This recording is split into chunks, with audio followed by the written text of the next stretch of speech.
안녕하세요. 지금부터 클러스터링, 즉 군집 분석에 대한 발표를 시작하겠습니다. 발표는 먼저 클러스터링의 종류와 목적, 그리고 그에 대한 이론적인 소개를 한 뒤 R을 이용해 실제 데이터를 클러스터링한 예를 보여드릴 것입니다.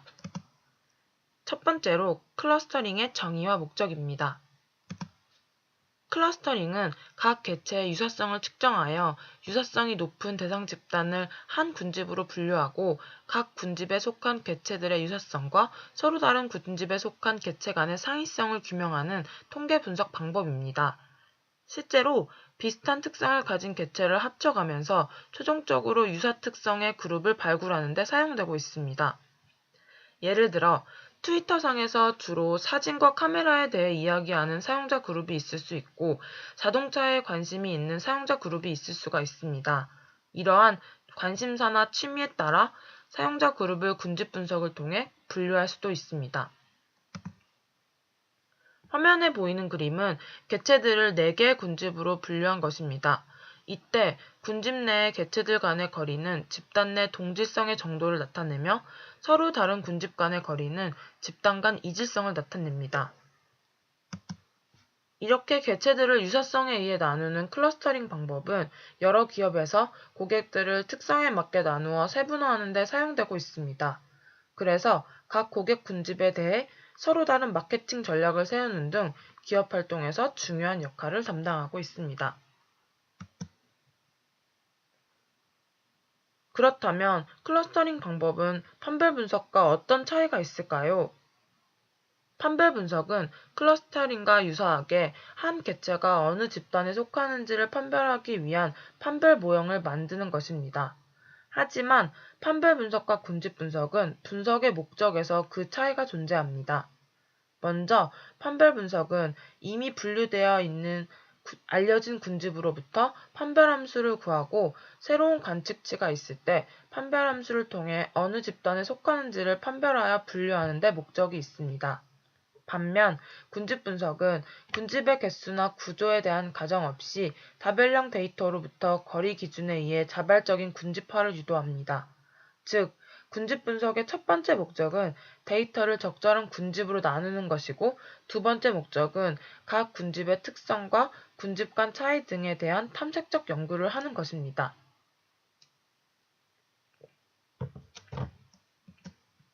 앞에서 말씀드린 것과 같이 군집 분석의 목적은 관찰치들의 유사성을 측정한 후에 가까운 순서대로 군집화하는 것입니다. 또한 시각적 표현을 통해 군집 간 특성을 관찰하거나 목표 변수와의 관계를 파악하는 것입니다. 이때 각 관측 벡터에 대해 어느 벡터와 같은 군집으로 묶일 수 있는지를 판단해야 합니다. 즉, 관측 벡터 간의 유사성 또는 근접성을 측정해야 하는데 유사성에 대한 편리한 척도로 관측 벡터 간의 거리를 주로 이용합니다. 거리를 측정하는 방법에는 유클리드 거리, 표준화 거리, 민코스키 거리, 마할라노비스 거리, 캔버라 거리, 체비셰프 거리, 맨하탄 거리가 있습니다. 다음은 이 클러스터링 방법의 장점과 단점에 대해 설명드리겠습니다. 먼저 장점으로는 첫째, 탐색적 기법이라는 것입니다.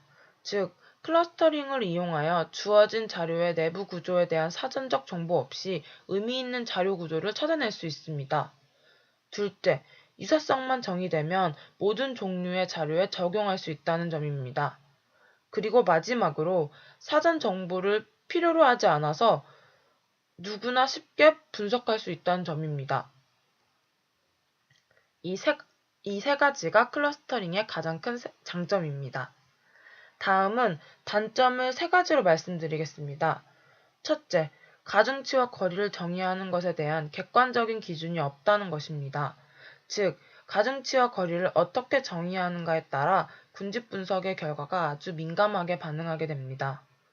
둘째, 초기 군집의 결정이나 군집 개수의 결정이 쉽지 않다는 점입니다.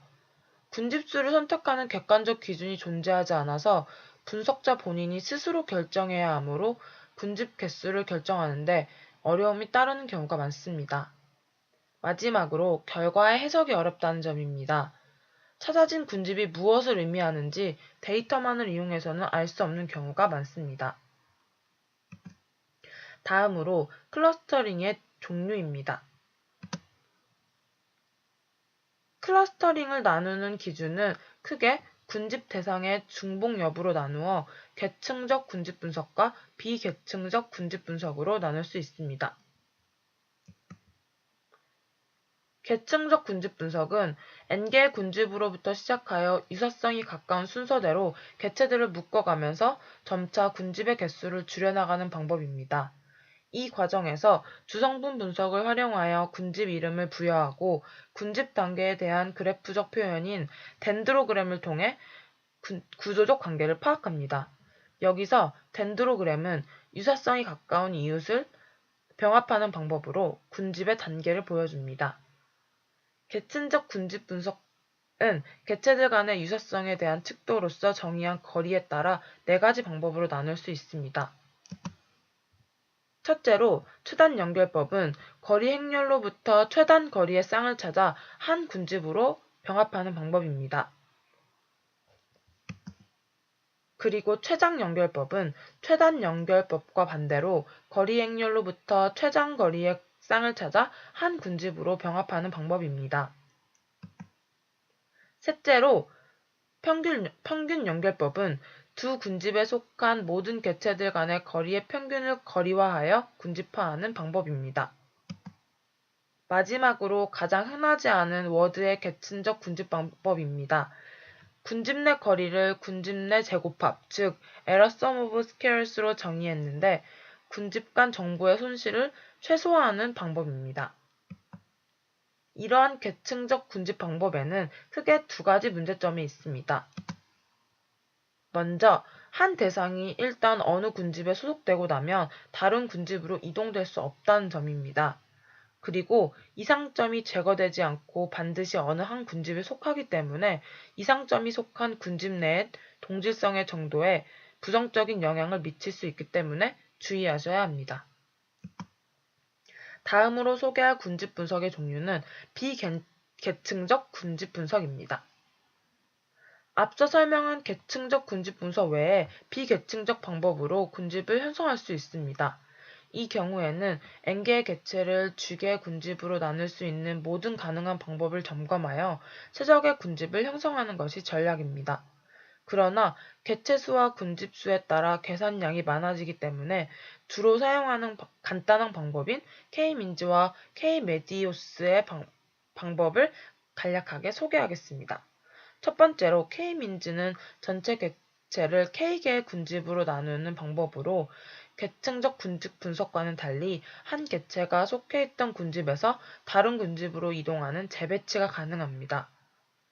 초기값에 의존하는 방법이기 때문에 군집의 초기치 선택이 최종 군집의 선택에 영향을 미치므로 몇 가지 방법으로 초기치를 선택해보고 비교할 필요가 있습니다.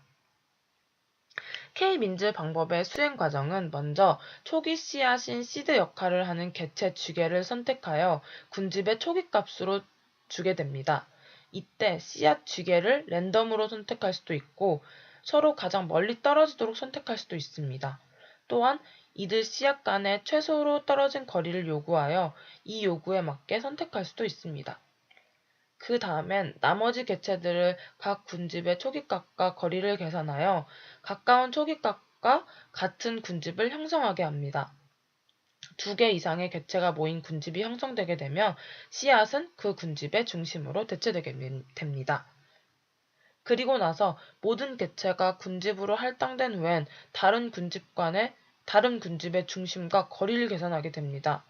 그 개체가 속해 있는 군집 중심과의 거리가 다른 군집의 중심과의 거리보다 더 크게 되면 개체를 다른 군집으로 옮기게 됩니다.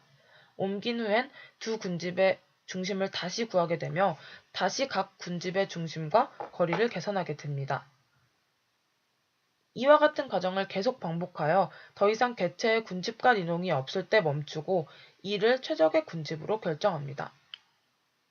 이런 K-민즈 평균법은 계층적 군집 분석과 함께 쓰일 수도 있습니다. 예를 들면 계층적 군집 분석 방법으로 적절한 군집의 개수를 정한 후에 K민즈를 사용해 개체들을 재배치할 수도 있습니다. 이때 씨앗들은 군집이 형성되어 가면서 군집의 중심값으로 대체되게 됩니다.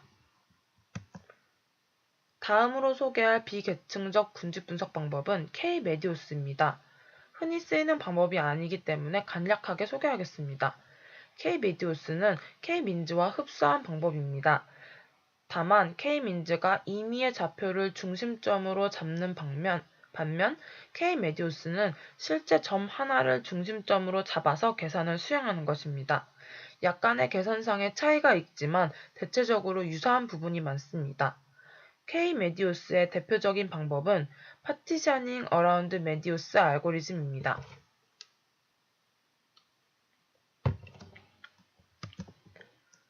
이러한 비계층적 군집 분석의 문제점으로는 크게 세 가지로 표현할 수 있습니다. 첫 번째로 사전에 군집수에 대한 예상이 필요합니다. 따라서 임의의 군집수를 정해야 하는 단점이 있습니다. 그리고 개체들의 분류가 처음 선정한 시드 점들에 의해 영향을 많이 받아서 분석에 따라 분류가 다를 가능성이 있습니다. 그리고 마지막으로 군집수와 시드갑 위치의 결합 조건이 너무 많아서 분류를 위한 계산이 용이하지 않을 수 있습니다. 다음으로 군집의 타당성 확인 방법과 분석 시 유의사항에 대해 말씀드리겠습니다. 군집 결과에 대한 안정성에 대한 검정 방법으로는 교차 타당성, 즉 크로스 밸리데이션을 이용한 방법을 생각해 볼 수 있습니다. 데이터를 A, B 두 개의 부분으로 랜덤하게 분류해 놓은 다음 각 부분에서 따로 군집 분석을 한 후 합쳐서 군집 분석한 결과와 비교하면 비슷했을 때 결과에 대한 안정성이 있다고 확인합니다. 그리고 변수를 군집화하는 방법으로서 n개의 개체들에 대한 군집 외에 p개 변수들에 대한 군집을 구하고자 할 경우가 생기게 됩니다. 이 경우에는 변수 간의 유사성의 척도로 상관계수가 이용되어 변수들 간의 유사성, 비유사성을 나타내주는 상관계수 행렬을 이용해 변수들을 군집으로 나눌 수 있습니다. 그리고 분석 시 유의사항으로는 첫 번째, 체계적인 통계적 추론에 의해 개발되지 않아 상대적으로 단순한 절차이기 때문에 그 결과가 검증되지 못한 경우가 많습니다. 둘째로, 동일한 표본에 대해 상이한 군집 분석 알고리즘을 사용하는 경우 완전히 다른 결과가 만들어질 수도 있습니다. 셋째, 많은 경우에 있어 거리 측정 방법이 달라지면 군집 분석의 결과도 달라지게 됩니다. 따라서 가능하면 몇 가지 측정 방법을 사용해서 이 결과를 이론적인 내용이나 기존의 연구 결과와 비교해 평가하는 것이 바람직합니다. 마지막으로 변수 간 측정 척도가 상이한 경우에는 군집 분석을 행하기 전에 표준화하는 것이 바람직합니다. 이러한 표준화는 특정 변수의 변화 정도가 다른 변수에 비해 특히 큰 경우에 하는 것이 좋습니다. 여기까지 이론에 대한 소개였고, 다음 동영상에서 R을 활용하여 실제 데이터를 군집 분석한 결과를 보여드리겠습니다.